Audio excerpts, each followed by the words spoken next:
નમસ્કાર, મારી ગુજરાતના લોકોને હૃદયપૂર્વક પ્રાર્થના છે કે કૃપા કરીને તમારો મત આપવા તમે જજો।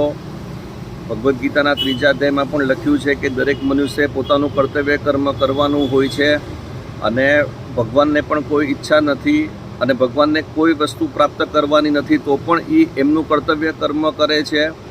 તો એ જ જ્ઞાનને આદર્શ રાખીને દરેક વ્યક્તિ પોતાનો મત આપવા જાય, બિલકુલ આળસ ન કરે કે જે થવાનું છે એ થઈને રહેશે।